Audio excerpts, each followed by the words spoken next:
Ոչինչ իմ շատ սիրելի հետևորդներ, այսօր շաբաթանց կարևոր թեմայի մասին ենք խոսում ենք վահանաձև գեղձի մասին, նրա ֆունկցիաների մասին եւ ինչպես պաշտպանել ու պահպանել մեր վահանաձև գեղձը հարգելիներս, հա։ Վահանաձև գեղձը գլանդուլա թիրոիդեա, մեր էնդոկրին գեղձերից երևի թագուհին է, այդպես կարող եմ ասել։ Ինչ եմ այդպես ասում, որովհետև չկա բացարձակապես բջիջ, որի վրա վահանաձև գեղձը ազդեցություն չունենա հարգելիներս։ Մի փոքր ներկայացնեմ ֆունկցիան եւ հետո կասեմ, թե ինչ անալիզներ են անհրաժեշտ հանձնել, որպեսզի ընդհանուր առմամբ գնահատենք վահանաձև գեղձի ֆունկցիան հարգելիներս։ Ասեմ, որ վահանաձև գեղձը ինքը թիթեռնիկի տեսք ունի, բավականին փոքրիկ գեղձ է։ Կանանց համար փոքր ծավալ ես ասում, կանանց համար մինչև 17 միլի, այդպես ծավալ, տղամարդկանց համար մինչև 25 միլի ծավալ, միլիլիտր, եւ գտնվում է ինքը շնչափողի վերևի հատվածում, կոկորդի ներքևի հատվածում, այդ վահանաճառի, այսպես որ թուքը կուլեք տալի, այս վահանաճառի տակն է ինքը գտնվում, անմիջապես մաշկի տակ։ Հա, գանձոս։ Հասկանալի է, սիրելիներս, այսինքն մենք իրան դրա համար ֆիզիկալ հետազոտությամբ, այսինքն բժիշկները երբ շոշափում են, շատ արագ հասկանում են վահանաձև գեղձի ընդհանուր վիճակը, հա, զուտ կառուցվածքի առումով, ոչ թե ֆունկցիոնալ։ Ֆունկցիոնալ միավորը վահանաձև գեղձի ֆոլիկուլներն են, հարգելիներս։ Ես նկարները կփակցնեմ անպայման, որ դուք ավելի լավ պատկերացնեք։ Հիմա փորձեմ շատ պարզ բացատրել։ Ֆոլիկուլները այդպես սենց շատ պարզ ձևով ասեմ բշտիկներ են, որոնք ներսից պատված են բջիջներով, կոչվում են թիրոցիտներ, իսկ մեջը այդ բշտիկների լցված է կոլոիդ, այդպես է կոչվում, կոլոիդով, որը պարունակում է մեծ քանակությամբ թիրիոգլոբուլին։ Թիրիոգլոբուլինը N սպիտակուց պլյուս յոդ միացությունն է, որից վերջնական սինթեզվում են մեր վահանաձև գեղձի են ակտիվ հորմոնները՝ տրիիոդթիրոնինը, T3-ը, ինչպես գիտեք, եւ T4-ը, թիրոքսինը, հա։ Թիրիոգլոբուլինը հիշեք, որովհետեւ վերջում անալիզների հետ կապված բաներ ասելու եմ։ Այսինքն դրանից է սինթեզվում մեր հորմոնը վերջնական, հա։ Իսկ վահանաձև գեղձը բնականաբար ամենակարևոր այս ֆունկցիայի համար ամենակարևոր նյութը, միացությունը, մոլեկուլը յոդն է, սիրելիներս։ Յոդը մենք ոնց ենք ստանում։ Յոդը մենք ստանում ենք դրսից, օրգանիզմը յոդ չի սինթեզում, որտեղից սինթեզի դրսից պետք է ստանանք սննդի միջոցով։ Ինքը մենք իրան ընդունում ենք իոնի ձևով, հետո ինքը գալիս է արյան միջոցով, ներծծվում արյան միջոցով գալիս ասում վահանաձև գեղձ, այնտեղ հատուկ ֆերմենտի ազդեցության տակ, որը կոչվում է թիրիոպերօքսիդազա, ՏՊՕ, հա, տենց է անալիզների մեջ գրվում, հիշեք սա։ Այս ֆերմենտի ազդեցության տակ ինքը դառնում է մոլեկուլային յոդ, յոդ 2, որը հետագայում պետք է թիրիոգլոբուլինին միանա եւ հետագայում արդեն սինթեզվի անհրաժեշտության դեպքում սինթեզվի մեր վերջնական T3, T4-ը, որը որ դուրս կգա արյան մեջ ու կգնա իր գործը կանի։ Բարձա։ Այսինքն հիշում ենք թիրիոգլոբուլին, որից սինթեզվում էր հենց հորմոնը եւ թիրիոպերօքսիդազան, որը մասնակցում էր էլի այդ յոդի մոլեկուլյար ձևին, հա, այսինքն էլի մասնակցում էր հորմոնի սինթեզին։ Բայց այս ամեն ինչը հարգելիներս, ով է ասում թիրոքսին սինթեզի, ինչ որ մեկը ով ասելով, ինչն է ասում թիրոքսին սինթեզի, հա, T3, T4 սինթեզ, ինչ որ մի փոփոխություն պետք է ասի, չէ, օրգանիզմում T3, T4-ը սինթեզվում այն դեպքում, երբ իրան ասում է գլխուղեղը։ Գլխուղեղում արտադրվում է հիպոֆիզ, այդ շատ չէ մանրանը, հիպոֆիզում արտադրվում է թիրիոտրոպ հորմոն, ԹՏՀ հապավումը ռուսերեն, ՏՏԳ, թիրիոտրոպնի գարմոն, վայ, չէ, ԹՏՀ հայերեն, թիրիոտրոպնի գարմոն ռուսերեն եւ TSH-ով գրվում է անգլերեն, Thyroid Stimulation Hormone, հա։ Այս հորմոնը, ուրեմն տեսեք, եթե թիրոքսինը, այսինքն վահանաձև գեղձի հորմոնը, արյան մեջ քչանում է, Այս քչացման process-ը այդ բոլոր բջիջների ընկալիչները, սենց ասեմ, հա, սենց բացատրեմ, խաբար են տալի գլխուղեղին, ասում են, լսի, թիրոքսինը քչացել է, այս խի չէ ստիմուլյացիա անում, չէ, stimulation hormone։ Ինչի՞ չէ ստիմուլյացիա անում։ Նու այդ ինքն էլ կառավարվում է իհարկե թիրիոլիբերինով եւ այլն, շատ չեմ խորանա, այս թիրիոտրոպ հորմոնն է մեզ պետք։ Այս ասում է, վայ քչացել է, ուրեմն հորմոնը արյան մեջ։ Դե դավա ես շատանամ։ Այսինքն, եթե թիրոքսինը քչանում է արյան մեջ, թիրիոտրոպ հորմոնը շատանում է, ու ինքը վահանաձև գեղձին գալի ասում է, լսիր, մի քիչ շուշուտ, հա, մի քիչ շատ արտադրի։ Դրա համար օրինակ հիպոթիրեոզի ժամանակ քչանում է թիրոքսինը։ Թիրիոտրոպ հորմոնը տետեգեն, TSH, բարձրանում է։ Եվ հակառակը, եթե թիրոքսին հորմոնը ինչ որ հիվանդության ժամանակ շատ է նորմայից, հակառակը բջիջներից խաբարա գնում գլխուղեղին, ասում է, լսի, բան այդքան շատ մի արտադրվի, էլի, մի քիչ քչացի, պետք չէ այդքան ստիմուլացնես վահանաձև գեղձին։ Ու իր քանակությունը քչանում է, որպեսզի էլ վահանաձև գեղձի վրա ազդեցություն չունենա, որ այդքան շատ թիրոքսին կար արյան մեջ, հա, որ շատ չսինթեզվի, այսպես ասած, այսինքն երկրորդ դեպքում, եթե կա թիրոքսինը բարձր է արյան մեջ, թիրիոտրոպ հորմոնը ցածրանում է արյան մեջ։ Հասկանում եք, հարգելիներս։ Այսինքն թիրիոտրոպ հորմոնը չափազանց զգայուն է թիրոքսին հորմոնի տատանումների նկատմամբ։ Պարզ է։ Այս TSH-ն էլ հիշեք, դրա հետ կապված էլի բան եմ ասելու։ Հիմա եկեք անցնենք ֆունկցիաներին, սիրելիներս։ Ֆունկցիաները, գիտեք, չգիտեմ, երևի 10 ժամանոց լեկցիա լինի, որ ամբողջ ֆունկցիաների թվեն, բայց ես այն հիմնականները կասեմ, որ դուք պատկերացում ունենաք, թե որքան կարևոր է, հա, թիրոքսին հորմոնը, տրիոթիրոնին հորմոնը մեր օրգանիզմում։ Ամենաառաջինը պետք է ասեմ, որ ինքը բացարձակապես բոլոր բջիջների վրա ազդեցություն ունի ու ազդում է հենց կորիզի, հենց DNT-ի վրա ու ակտիվացնում է բջում սպիտակուցների սինթեզը, բջջի կենսագործունեության համար անհրաժեշտ սպիտակուցների սինթեզը ակտիվացնում է։ Առաջ, օրինակ, քիչ էր, հիմա շատացավ թիրոքսինը, սկսում է շատ սպիտակուց սինթեզվել։ Ու ինչքան սպիտակուց է սինթեզվում, դրան համապատասխան թթվածին է ծախսվում, գլյուկոզա է ծախսվում, AF-ը ծախսվում, հա, էներգիան AF-ը, ATF ռուսերեն AF-ը էներգիայի, այսպես ասեմ, ձևն է օրգանիզմում, հա։ Այսինքն ինչքան թիրոքսինը շատ ալնում, այնքան շատ են գլյուկոզա ծախսում, էներգիա ծախսում, թթվածին ծախսում։ Պարզ է։ Շատ ազդում է բնականաբար սրտամկանների վրա։ Ինչ անում սրտամկանի վրա, հարգելին։ Սրտամկանի վրա ազդում է այնքանով, որ էլի թթվածնի, եթե այս նույն ազդեցությունը ունենում է, քանի որ նույն ազդեցությունն է ունենում մկանի բջջի վրա, էլի ծախսը թթվածնի շատացնում է։ Եթե թթվածնի ծախսը շատացնում է, նշանակում է արյունամատակարարումն էլ է շատ։ Այս մեկ պատճառ, որ սրտամկան դեպի սրտամկան արյան հոսքը շատանում է, եւ երկրորդ, որ ինքը ուղղակիորեն սիմպաթիկ նյարդային համակարգի վրա է ազդում, այսինքն ադրենալինը գիտեք, չէ՞, որ ադրենալինը սրտի գծկողականությունը արագացնում է, այդ ադրենալային, սիմպաթոադրենալային համակարգի վրա է ազդում ու սկսում է աշխատացնել։ Բարձր քանակությամբ թիրոքսին ունեցող պացիենտները, հիպերթիրիոզ անվան տակետի հետոգայի հոլովակներում կասեմ, շատ լավ գիտեն, որ զգում են իրանց սրտի զարկերը, թփթփ այս պատճառով, հա։ Երրորդ կարևոր բանը, հարգելիներս, ազդում է շնչառության վրա։ Բնականաբար, եթե թիրոքսինը մեր օրգանիզմում շատ է, թթվածնի ծախսը շատ է, հետևաբար շնչառությունը արագացած եւ խորը։ Եթե թիրոքսինը օրգանիզմում մեր քիչ է, բացարձակապես հակառակ էֆեկտը, հա, ավելի մակերեսային, ավելի մակերեսային եւ ավելի ոչ հաճախ շնչառություն, հազվադեպ շնչառություն, այսպես ասած։ Հազվադեպը ճիշտ բառ չէր։ Ոչ հաճախի հակառակը որն է։ Ավելի հաճախականությունը քիչ մի խոսքով, ասենց ասեմ, ավելի ճիշտ կլինի, իբրև թե ուզում եմ բժշկական չխոսամ, ստացվում է Շատ կարևոր մի բան, հարգելիներս, վահանաձև գեղձի հորմոնը սոմատոտրոպ հորմոնի հետ մեկտեղ, աճի հորմոնի հետ մեկտեղ մասնակցում է երեխայի վուսկրերի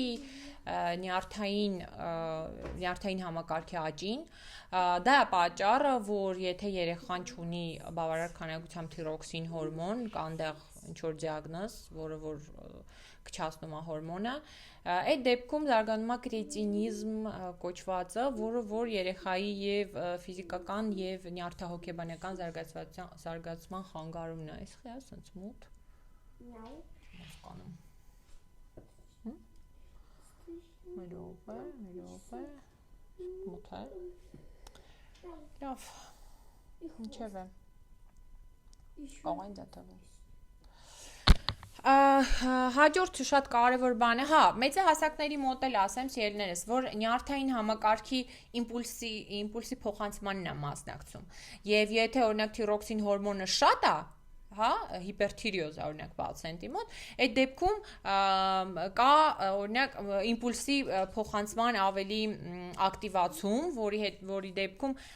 դրդված է լինում նյարդային համակարգը եւ նյարդամկանային հաղորդականությունը ավելի բարձր է լինում, որի պատճառով օրինակ լինում է տրեմոր վերջույթների, եթե այդ փորձը ովքեր որ խնդիր ունեցել են, կիմանան, բժիշկը ձեզ խնդրում է պարզել ձեռքերը եւ այսպես ձեռքերը դողում են, չէ՞, որոշակի ամպլիտուդով։ Եվ պացիենտը լինում է դրդված, նյարդային, իսկ եթե քչանում է հորմոնը հիպոթիրիոզի դեպքում, լրիվ հակառակ էֆեկտն է, պացիենտը լինում է ապաթիկ, այսինքն հավես չունի շարժվի, մի տեսակ անտարբեր, հարցերին չի պատասխանում, եւ նույնն էլ քունը, հիպերթիրիոզ, այսինքն շատ քանակության դեպքում թիրոքսինի քունը մարդու քուն չի տանում, քունը խանգարված է, իսկ հիպոթիրիոզի դեպքում հակառակը կա քնկոտություն։ Չնայած էլի պացիենտը չի կարողանում քնել, որտեղ կա այնտեղ նյարդային համակարգի վրա բացասական ազդեցություն, բայց ամեն դեպքում կա քնկոտություն խստագույնս, լավ։ Այսպես հարգելիներս, մի բան էլ ասեմ լյարդի վրա անպայման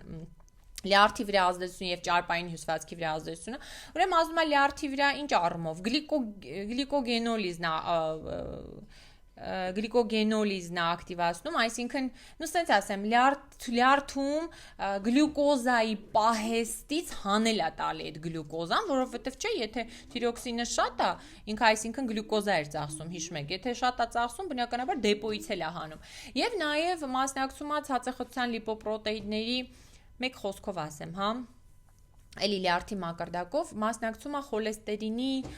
յուրացմանը եւ լեղիով դուրսբերմանը, ասենց ասեմ, յուրացման ասելով արյունից վերցմանը, ցածրախտության լիպոպրոտեինների խոլեստերին, իմացեք, վատ խոլեստերին, վերցնում է ու լեղիով դուրս է բերում, Ինչ վերաբերում է ճարպային հյուսվածքին, նպաստում է լիպոլիզին, այսինքն ճարպային հյուսվածքի քայքայմանը, եւ սա է պատճառը, հարգելիներս, որ այն մարդիկ, ովքեր ունեն բարձր քանակությամբ թիրոքսին հորմոն արյան մեջ, իրանք նիհար են, sense մի տեսակ ասթենիկ, նրանք ովքեր ունեն քիչ քանակությամբ հիպոթիրիոզ, այսինքն ավելի տենց պաստոզ են, ավելի թմբլիկ ու ցավոք սրտի ինչ դիետաներ էլ անում են, այ շատ են ինձ գրում պացիենտներ, հարգելիներս, շատ անգամ եմ ձեզ ասել, նույնիսկ, չգիտեմ, սովի էլ մատնվեք, միևնույնն է, քաշը չի իջնի, որովհետև չկա թիրոքսին հորմոն։ Պարզ է, հարգելիներս, հիմա ես ձեզ ասեմ, թե ինչ անալիզներ է պետք հանձնել ընդհանուր առմամբ գնահատելու համար, բայց իհարկե այս ամեն ինչը սիրելիներս բժշկի հսկողության, որտեղ դուք ինքներդ էլ չեք կարող վերլուծել, բայց ես զուտ ձեզ ինֆորմացիա եմ տալիս, լավ, որ թեկուզ բժիշկը ձեզ խորհրդատվություն անի, դուք իմանաք, որը ինչի համար է, լավ։ Ուրեմն վահանաձև գեղձի ֆունկցիան ընդհանուր առմամբ գնահատելու համար, առավել ևս եթե կա գանգատ, առաջինը պետք է անենք սոնոգրաֆիկ հետազոտություն 1։ Մյուսները արդեն կլինիկական հետազոտություններն են։ Պետք է անել T3 հետազոտություն տրիոթիրոնինը, պետք է չափել T4-ը թիրոքսինը։ Պետք է անպայման հակամարմինները թիրիոգլոբուլինի նկատմամբ, այ հիշում եք թիրիոգլոբուլինը, որից սինթեզվում էր։ հորմոնը եւ հակամարմիններ թիրիոպերօքսիդազայի նկատմամբ հարգելիներս, որոնք այս վերջի երկուսը կխոսեն աուտոիմուն process-ների մասին, լավ, հաջորդ հոլովակներին ավելի մանրամասն կասեմ։ Բայց հարգելիներս, ես ձեզ ասեմ հետեւյալը, հա, եւ տետեգեն անպայման, թիրիոտրոպ հորմոնը բնականաբար։ Բայց սա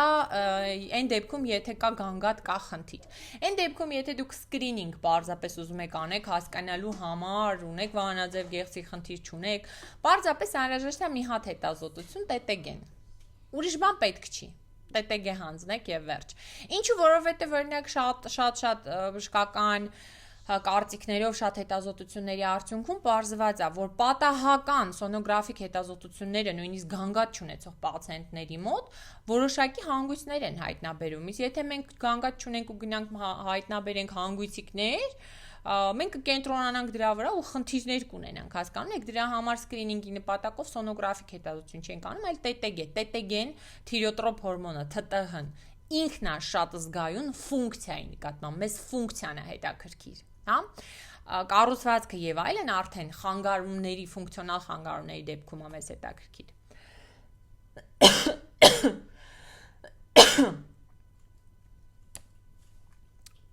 Կներեք, այս իմ քրոնիկ ֆարինգիտն է, որը որ պրոֆեսիոնալ հիվանդություն է, շատ խոսալուց է։ Հայկո ջան, մի հատ է ջուրիկը ինձ կտաս, բալա։ Սեղանի։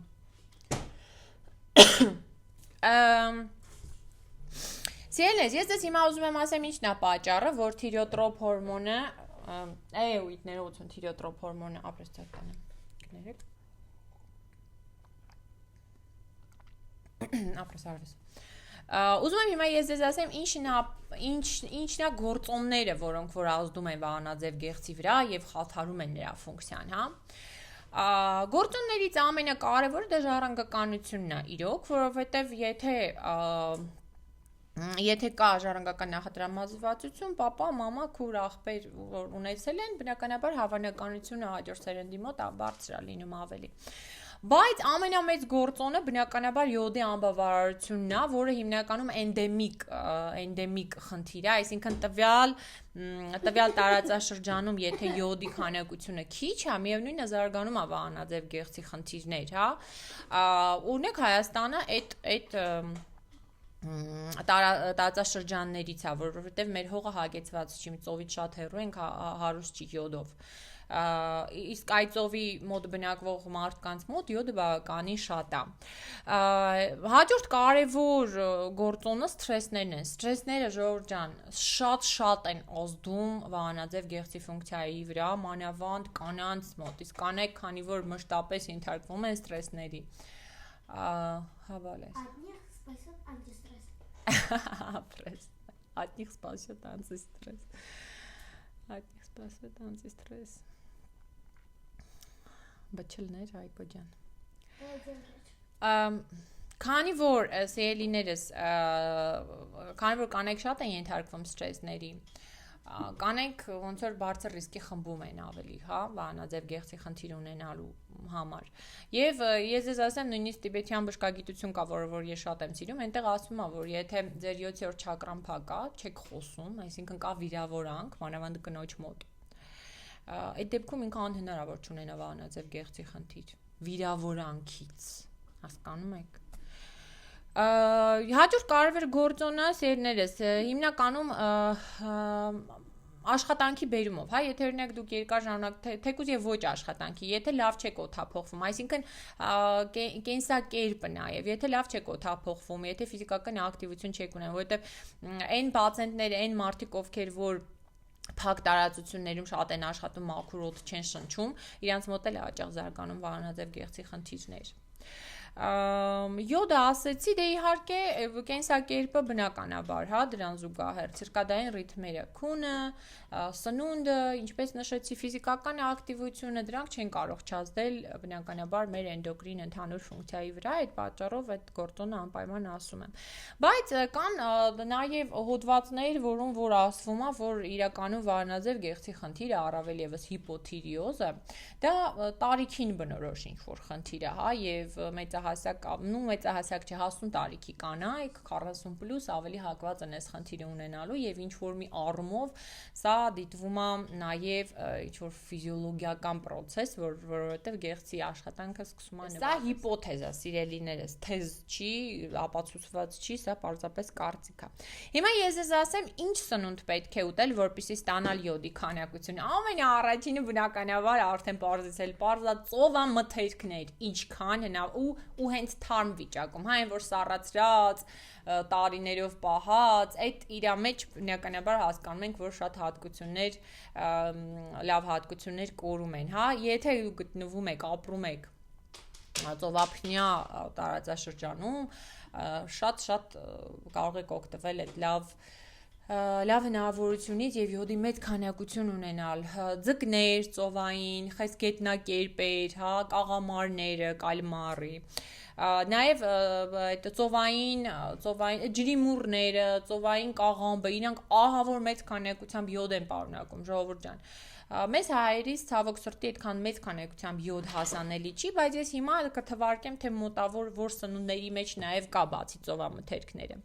Մեծ քանակությամբ յոդ պարունակում է մեծ քանակությամբ չէ, բայց գոնե որոշ քանակությամբ յոդ պարունակում է լորամիրգը, գլուկվա։ Սիրելիներս, իրա չրի տարբերակները ես այստեղ փնտրեցի գտա, նկարագրություն բաժնում կփակցնեմ, լավագույններն եմ ընտրել առանց շաքարի, առանց որևէ այլ ինչ որ հավելյալ նյութերի, պարզապես չորացած, ինքը մեծ քանակությամբ բացի այն որ յոդ է պարունակում, նաև բջջանյութ է պարունակում, նաև շատ ընդգրկված է քաշի իջեցնողների ռացիոնում ու շատ է օգնում, որտեղ նաև այլ լիքը վիտամիններ է պարունակում։ Փակցրել եմ, կարող եք մտնել նայել նկարագրություններ բաժնում։ Իհարկե կաթնամթերքները, սիրելիները, զուն, շատ պարունակում է մեր հայերիս համար, այն մեր սիրած այդ յասամանագույն ռեհանը, ինքն էլ է շատ յոդ պարունակում, հա։ Յոդ նաև շատ է պարունակում իմ սիրելի չեռնասլիվան, սև սալորի չիրը, որ ես այդքան շատ քանակությամբ ձմեռվա համար պատրաստում եմ։ Այդպես հարգելիներս, բայց ասեմ ամեն դեպքում ցավոք սրտի այն մարդիկ, ովքեր չեն ապրում հար ծովային, հար օվկիանոսային տարածաշրջաններում, իրանց մոտ ռիսկը վահանաձև գեղձի խնդիրներ ունենալու բավականին բարձր է։ Ես փորձեցի մատչելի նկարագրել ֆունկցիան, կարևորությունը եւ այլն, արդեն նոզոլոգիան է, արդեն հիվանդությունների կոնկրետ մասին կխոսենք հաջորդ հոլովակներում հարգելիներս, իսկ դուք գրեք ձեր մոտ ինչ խնդիրներ են, ինչ ախտորոշումներ են, որ ես հասկանամ, որոնց մասին է անհրաժեշտ առավել մանրամասն հոլովակ կազմել, լավ։ Հուսով եմ բան բաց չթողեցի։ Ձեզ բոլորիդ մաղթում եմ առողջություն, լավ եղեք, ցտեսություն։